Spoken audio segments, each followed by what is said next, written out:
नमस्कार, मैं श्रुति सिंह। स्वागत है आप सभी का इनसाइड झारखंड न्यूज के इस बुलेटिन में। चलिए जानते हैं आज की कुछ खास खबरों के बारे में। खबरों की शुरुआत करते हैं राजधानी रांची से। झारखंड के पलामू में लगने वाले धीरेन्द्र शास्त्री के कार्यक्रम दिव्य दरबार को फिलहाल स्थगित कर दिया गया है। दरअसल बागेश्वर धाम के सरकार धीरेन्द्र शास्त्री 10-12 दिसंबर को पलामू में दिव्य दरबार लगाने वाले थे। हालांकि प्रशासन के फैसले के बाद बागेश्वर बाबा को दिव्य दरबार लगाने के लिए इंतजार करना पड़ेगा। प्रशासन ने विधि व्यवस्था का हवाला देते हुए ये कार्यक्रम को स्थगित कर दिया है। सनातन के प्रतीक धीरेन्द्र शास्त्री को झारखंड आने से रोका जा रहा है। ये तुष्टीकरण राजनीति का परिचायक है। सरकार उनसे घबराई हुई है, डरी हुई और सहमी हुई है। उनके आने से सामाजिक समरसता बढ़ेगी। उनके आने से झारखंड का मान सम्मान बढ़ेगा। आने दीजिए, चुनाव का समय हर सनातनी सरकार को जवाब देगी। वहीं हिंदू परिषद ने इस मामले पर सरकार को चेताया है। सनातन के प्रतीक धीरेन्द्र शास्त्री को झारखंड आने से रोका जा रहा है। ये तुष्टीकरण की राजनीति का परिचायक है। सनातन विरोधी, हिंदू विरोधी हेमंत सोरेन और कांग्रेस की सरकार है यहाँ पर, और कह सकते हैं कि ये सरकार उनसे घबराई हुई है, डरी हुई है, सहमी हुई है। उनके आने से झारखंड में सामाजिक समरसता बढ़ेगा, धार्मिक सौहार्दता बनेगा और झारखंड का नाम सम्मान बढ़ेगा। लेकिन ये सरकार डरती है, सहमती है सनातनियों से। इसके कारण आने पर, प्रवेश करने पर रोक लगाइए। आने दीजिए, चुनाव का समय हर सनातन आदमी इस सरकार को कुर्सी से बेदखल करेगी। कि वो जो व्यक्ति हैं वो पूरी तरह से सांप्रदायिक ध्रुवीकरण की बात करते हैं और भारतीय जनता पार्टी के लोग उनके पैरोकार बने। वो तो खुलकर कहते हैं कि हम भारत को हिंदू राष्ट्र बनाए। झारखंड में 3 कार्यक्रम झारखंड सरकार के माध्यम से रद्द करने की ऐसा जो विषय आया है, शायद यह सरकार के लिए गलत होगा। बागेश्वर धाम जी सदैव हिंदुत्व भाव को लेकर के जागरण करने का, जो एक सनातन परंपरा को जागरण करने का जो भाव चला रहे हैं, वह भाव अपने झारखंड प्रांत में भी उनके आने से भाव में प्रबलता बढ़ रही थी। एक हिंदुत्व भाव का, सनातनी परंपरा का भाव का जो पूरे प्रांत में जाता, उसको कहीं ना कहीं सरकार के द्वारा रोकने का जो काम हो रही है, विश्व हिंदू परिषद इसकी भर्त्सना करती है। और अभी पुनः आग्रह करते हैं, अभी कुछ बिगड़ा नहीं है, आप कार्यक्रम को होने दीजिए। हम परंपरागत सनातन परंपरा को आगे बढ़ाने के लिए सदैव तत्पर हैं। साधु संत को रोकना, किसी संत को रोकना, ये किसी भी सरकार का अच्छा संकेत नहीं है। हमारी जो परंपरा है, उस परंपरा को आप खंडित करने का चेष्टा न करें। आपसे विनम्र निवेदन है कि उनका जो कार्यक्रम अभी भी जो आप रद्द करने का प्रयास कर रहे हैं, रद्द ना करें। एक अच्छे संत हैं और उनके माध्यम से हमारा सनातन परंपरा का जागरण हो रही है, पूरे देश में हो रही है, केवल झारखंड मात्र नहीं है। अब झारखंड सरकार एक अपवाद नहीं बने। उनका कार्यक्रम मध्य प्रदेश में हो सकता है, अन्य कई प्रांतों में हो सकता है, हमारे झारखंड में क्यों नहीं हो सकता है?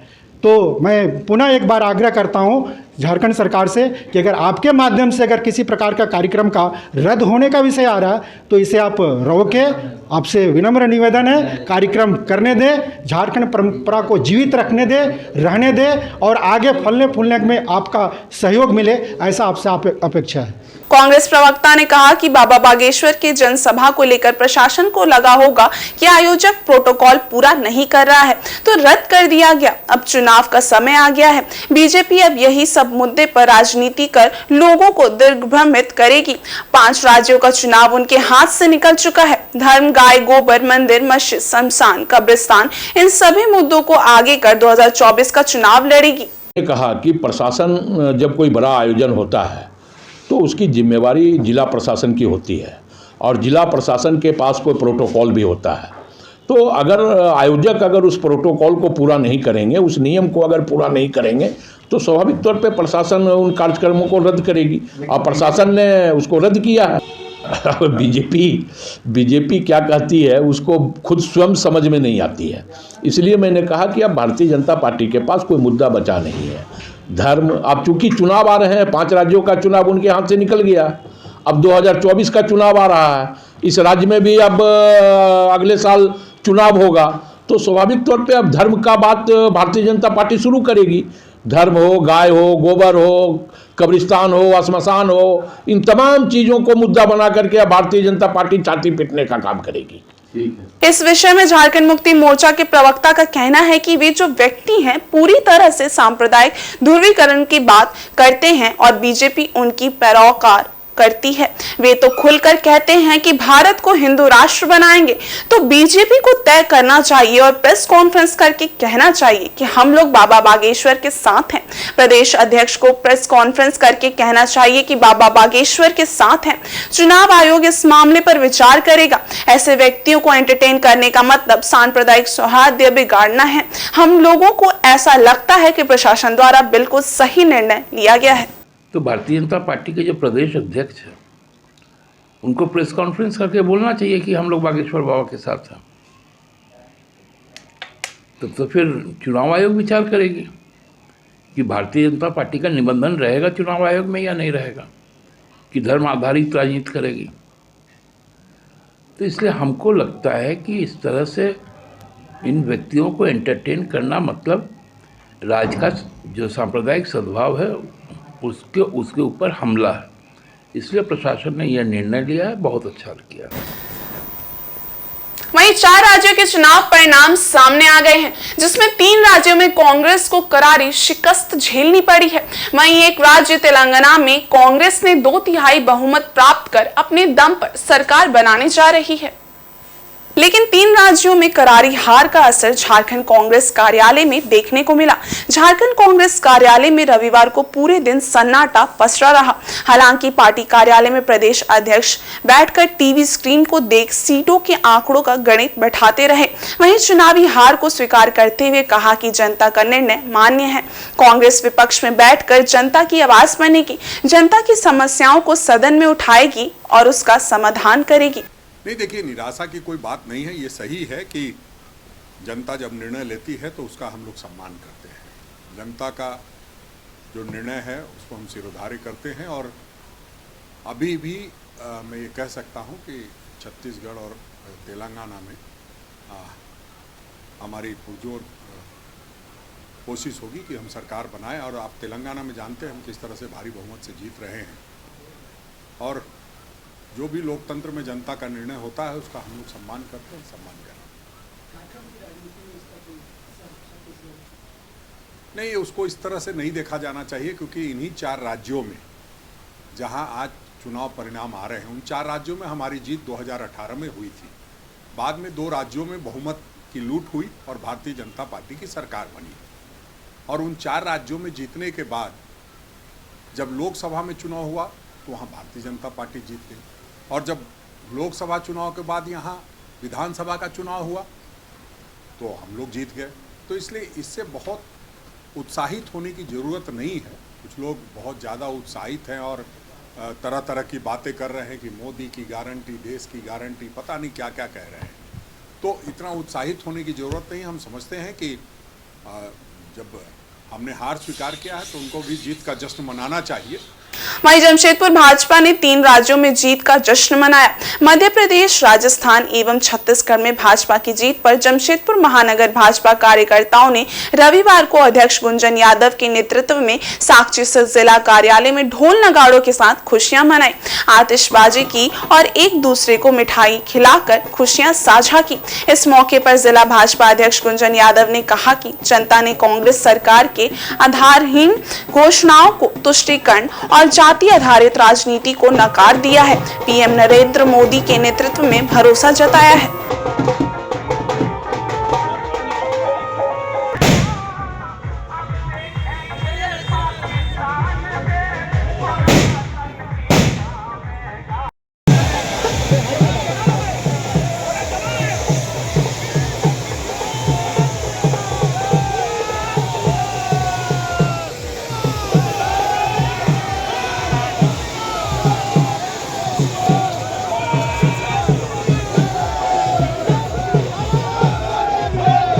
बहुमत के साथ राजस्थान, मध्य प्रदेश और छत्तीसगढ़ में कमल फूल की सरकार बनी है।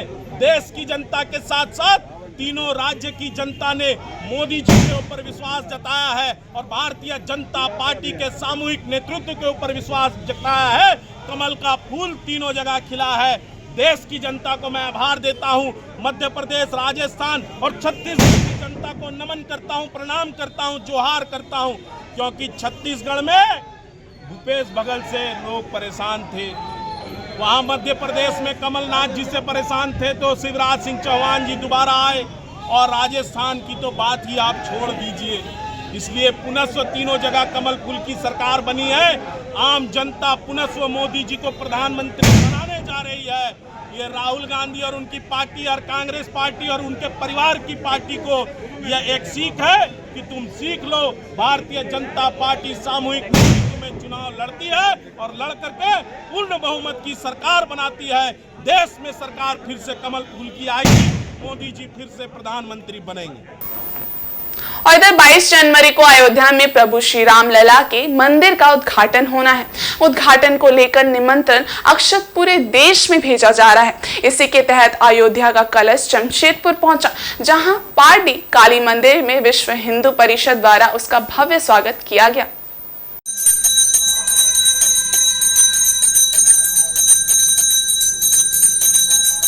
विश्व हिंदू परिषद के पदाधिकारी ने बताया कि सभी सनातनियों के घर यह अक्षत भेजा जाएगा और शपथ दिलाई जाएगी। 22 जनवरी को अयोध्या में होने वाले भगवान रामलला के मंदिर का उद्घाटन समारोह होना है। वैसे कोल्हान से 5 लाख से ज्यादा भक्त अयोध्या पहुंचेंगे। उधर कलश के जमशेदपुर शहर पहुंचते ही लोगों ने जय श्री राम के नारे से उसका स्वागत किया और पूरा शहर भगवा रंग से रंग गया।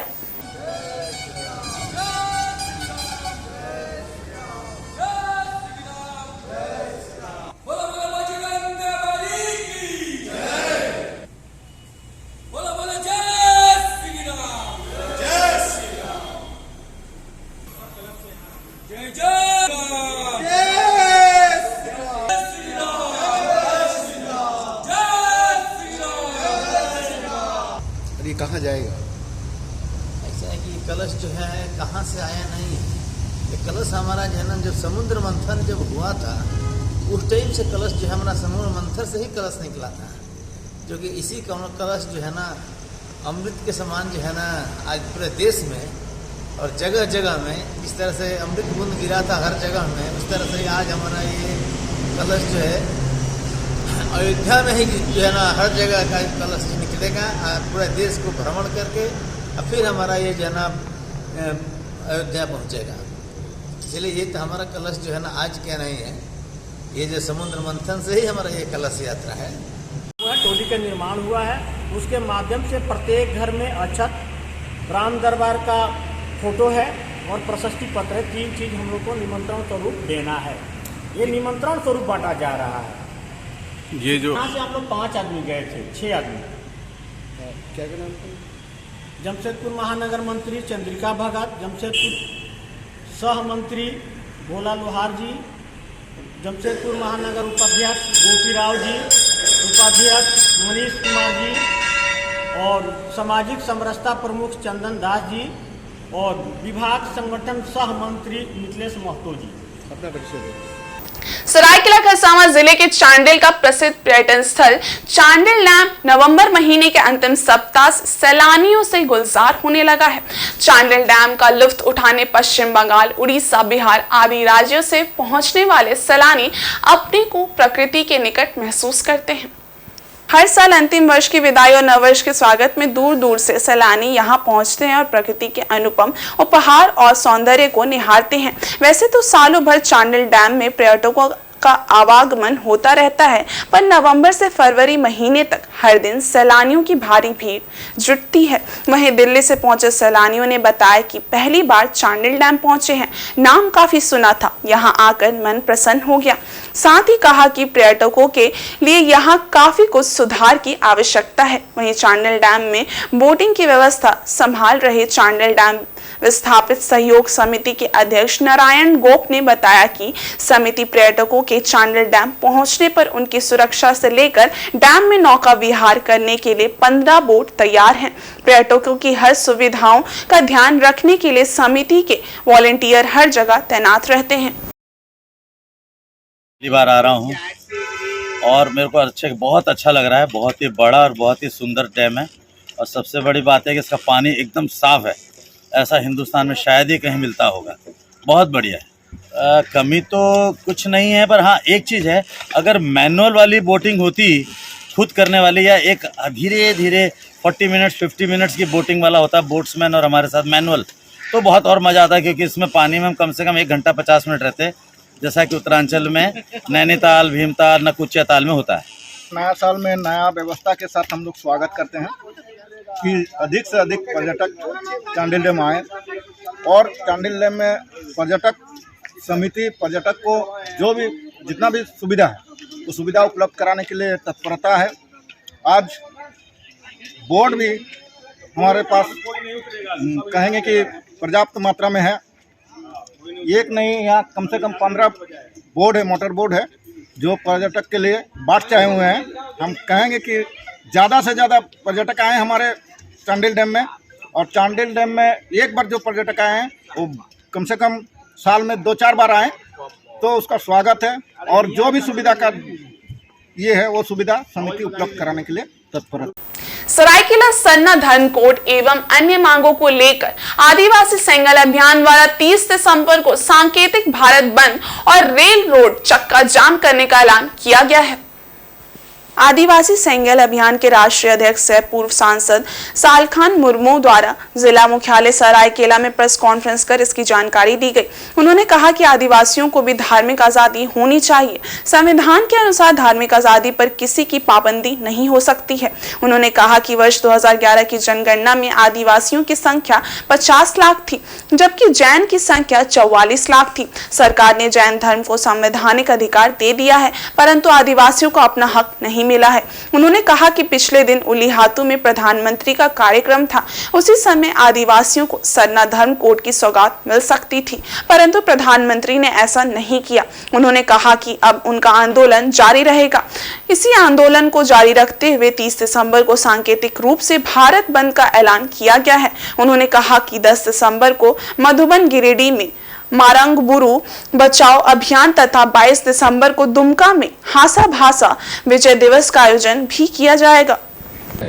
मौलिक अधिकार का हनन है और 2011 की जनगणना में हम आदिवासी लोग सरना धर्म लिखाया 50 लाख की संख्या में, जैन धर्म वाला लिखाया 44 लाख, तब भी हमको क्यों नहीं मिलना चाहिए?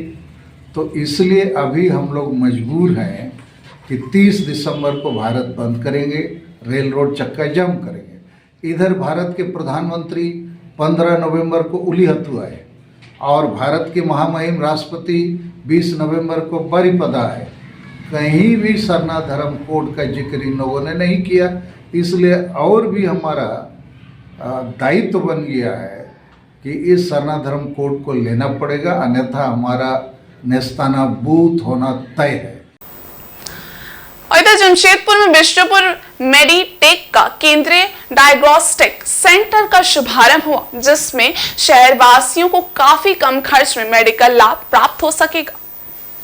इस बारे में एमडी मेडिसिन नितिन कुमार गुप्ता ने जानकारी देते हुए बताया कि मेडिटेक द्वारा 2011 में जमशेदपुर के डिमना चौक के समीप छोटे स्तर पर शुरुआत की थी। शहरवासियों के डिमांड के साथ इन वर्षों में अपनी उपलब्धता पर बिष्टुपुर में केंद्रीय Meditech diagnostic centre private limited का शुभारंभ किया गया, जो शहरवासियों के लिए काफी लाभप्रद होगा।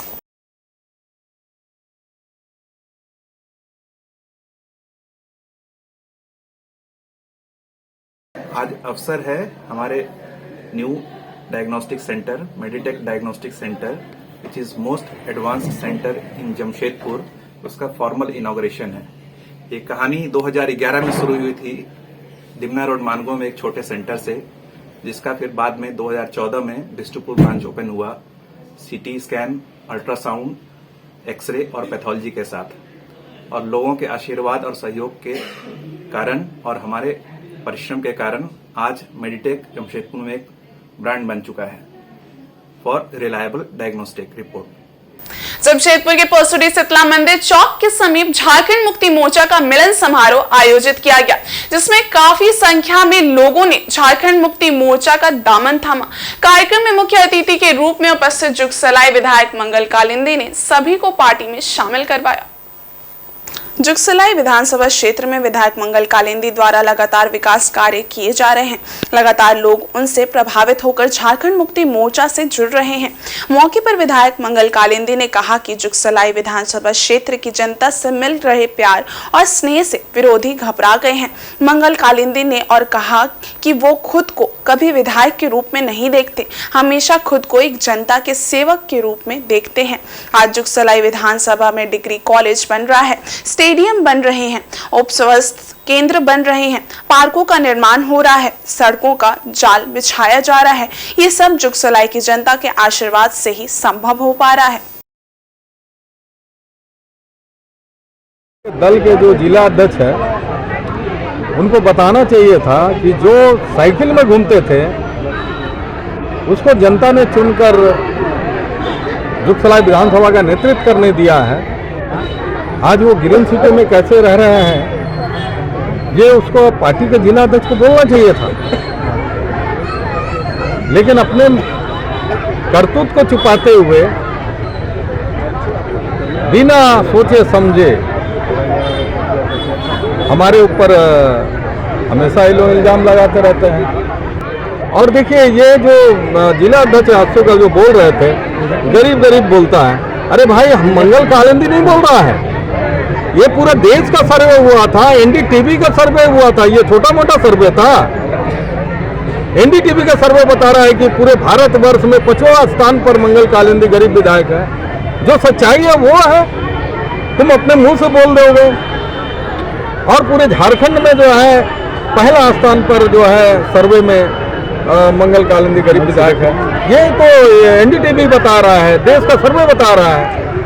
आप जनता के हित में बात करें और जनता का हम लोग कैसे उत्थान करेंगे, आप लोग इसके बारे में चिंता करिए।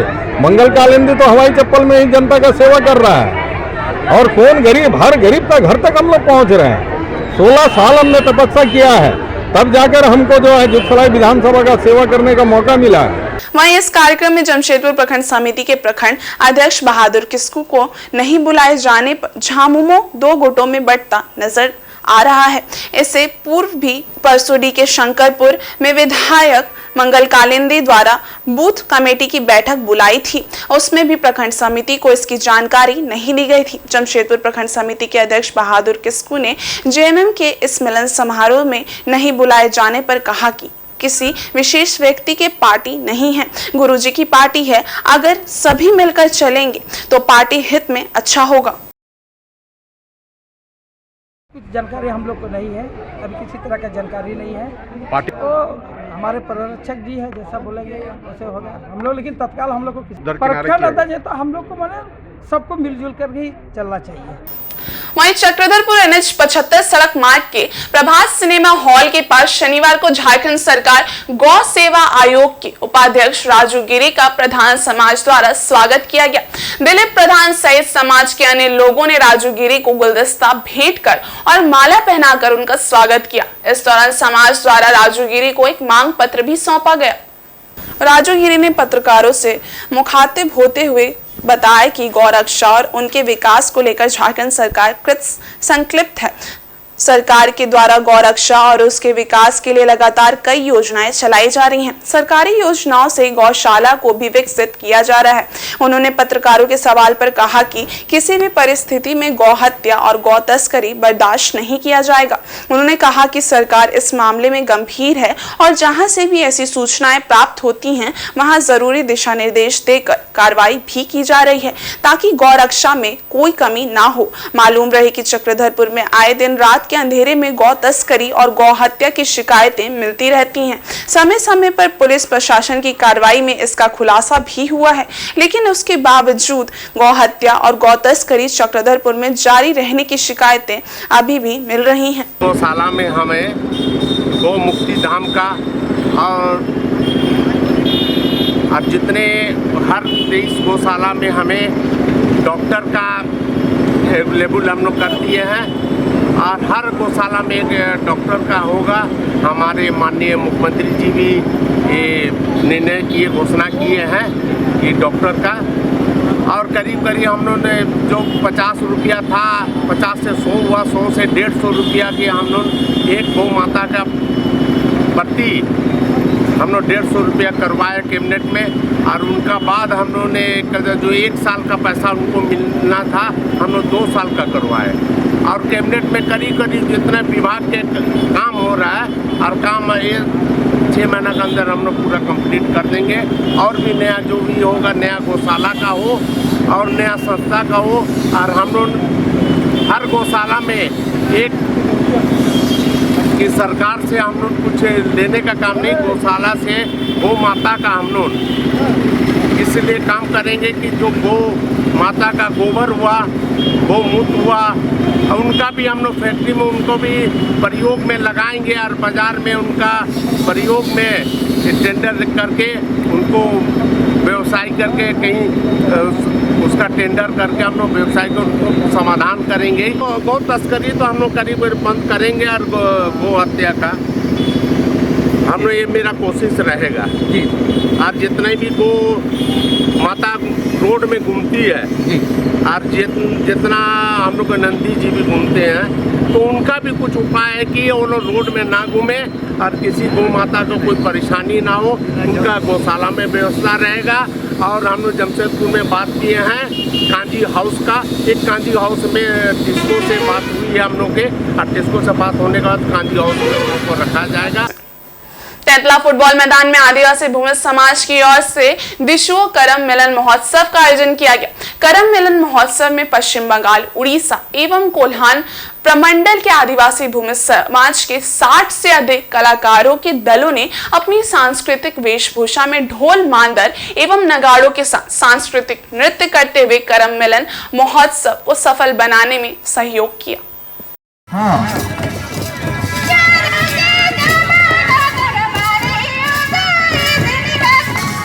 करम मिलन महोत्सव में झारखंड राज्य के अलावा उड़ीसा, पश्चिम बंगाल आदि जगहों से काफी संख्या में आदिवासी भूमि समाज के लोग उपस्थित हुए थे। सारे दलों ने अपने गांव से 1 किलो चावल और 10 रुपए दान चंदा इकट्ठा करके आयोजन समिति को भोजन व्यवस्था करने के लिए दिया। इस दिशो या करम मिलन महोत्सव में मुख्य अतिथि के रूप में शामिल हुए सिद्धेश्वर सरदार ने आदिवासी भूमि समाज को एक मंच में लाने के लिए आयोजन समिति का हौसला बुलंद किया। इस मौके पर आदिवासी भूमि समाज झारखंड के सलाहकार सिद्धेश्वर सरदार, उड़ीसा राज्य से गुलाब सिंह सरदार, बंगाल से शत्रुघ्न सरदार आदि उपस्थित हुए।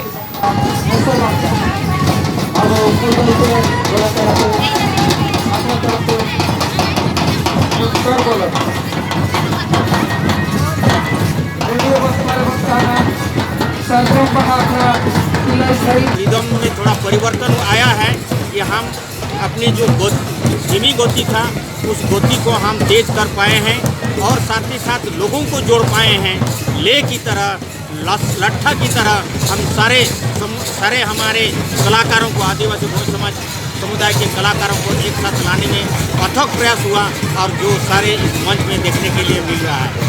सारे लोग आज एक सुरीला में, एक ताल में नाच रहे हैं कि हम इससे हमारा दिख रहा है कि हमारा सामाजिक जो पहचान, हमारी सामाजिक सांस्कृतिक धरोहर जो धूमिल होती जा रही है, फिर प्रकाश में आ रहा है, सूर्योदय की तरह उदय हो रहा है और हम एकत्रित हो रहे हैं अपनी गौरवशाली इतिहास को, प्राकृतिक सहचर्यता जुड़ा हुआ संस्कृति को हमने जिंदा रखने का एक अवसर इस तेतला आखड़ा में दे पाए हैं।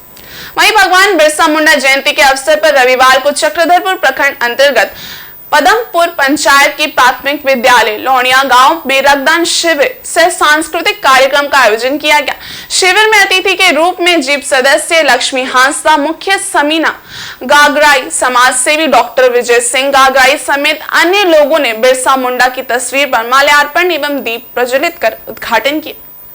इसके बाद उपस्थित युवाओं ने बढ़ चढ़कर शिविर में रक्तदान किया। शिविर में 100 यूनिट रक्त संग्रह किए गए। इससे पहले आयोजन समिति ने सभी अतिथियों को पुष्प गुच्छ व अंग वस्त्र देकर सम्मानित किया। इस दौरान महिला रक्तदान मुक्ता कुरूली को प्रमाण पत्र व अंगवस्त्र देकर अतिथियों ने सम्मानित करते हुए उत्साहवर्धन किया। इस दौरान जिला परिषद सदस्य लक्ष्मी हांसदा ने कहा कि रक्त की कमी को देखते हुए ग्रामीण क्षेत्रों में भी रक्तदान शिविर लगाना सराहनीय कदम है। ऐसे आयोजन और शिविर प्रत्येक पंचायत में लगाया जाना चाहिए। वहीं पंचायत की मुखिया समीना गागराई ने कहा कि रक्त का कोई विकल्प नहीं है, इसलिए रक्त की कमी को देखते हुए युवा पीढ़ी बढ़ चढ़कर रक्तदान करे। समाज सेवी डॉक्टर विजय सिंह गागराई ने कहा कि रक्तदान जीवन दान है। शोध में पता चला है कि रक्त देने वाले लोग बीमार कम पड़ते हैं। रक्तदान करने वाले लोगों में हृदय गति रुकने का भी खतरा कम होता है। जरूरतमंद लोगों के बीच मुखिया समीना गागराई के हाथों कंबल का वितरण भी किया गया। इस दौरान गांव के बच्चों द्वारा रंगारंग सांस्कृतिक कार्यक्रम प्रस्तुत किया गया। मौके पर कोल्हान तुरतुंग के अध्यक्ष माझीराम जामुदा, राहुल गांगुल आदि मौजूद थे।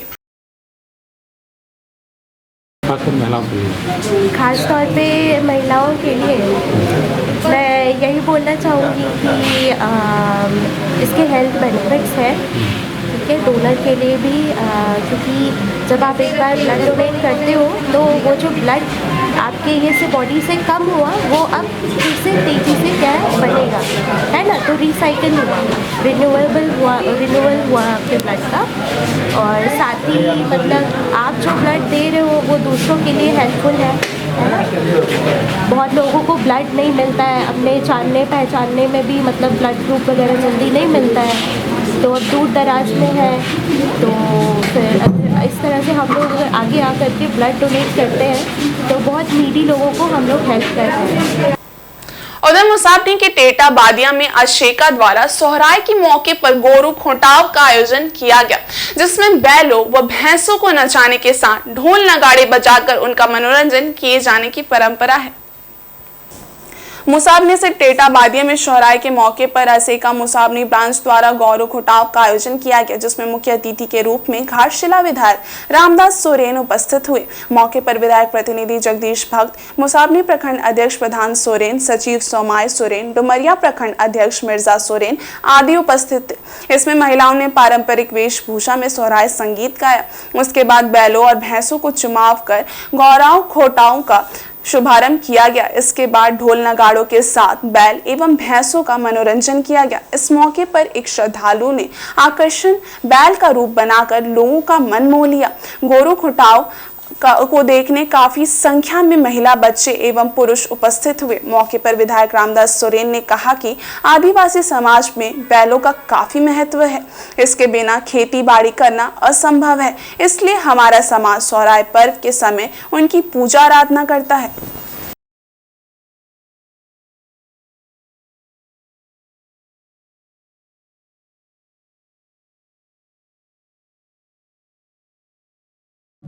आदिवासी समाज की संताल समाज में व्यवस्था है, परंपरा व्यवस्था है कि इस संसार में जब मानव का जन्म हुआ, आदिवासी समाज का जन्म हुआ, उस समय भगवान ने मनुष्य के साथ, आदिवासी संताल समाज के साथ ये बैल काला वो साथ में जीने रहने का आशीर्वाद दिया, क्योंकि आदिवासी समाज, संताल समाज जब तक वह खेती बाड़ी नहीं करेगा, वह नहीं खा पिएगा पाएंगे। इसीलिए खेती बाड़ी करने के लिए वाहन के रूप में यहाँ पर बैल काला ये लोगों को जो मनुष्य का वाहन के रूप में वो लोग को एक साथ जोड़ दिया और बोला कि आप लोग कहीं भी रहेंगे, एक साथ रहेंगे, एक साथ खाएंगे, एक साथ आपका खुशी खुशहाली मनाएंगे। इसीलिए सोहराय का समय में खास करके आदिवासी संताल समाज के लोग। और इस बुलेटिन में बस इतना ही। ब्रेक के उस पार है कुछ और खास खबरें, तब तक के लिए देखते रहिए इनसाइड झारखंड न्यूज। धन्यवाद।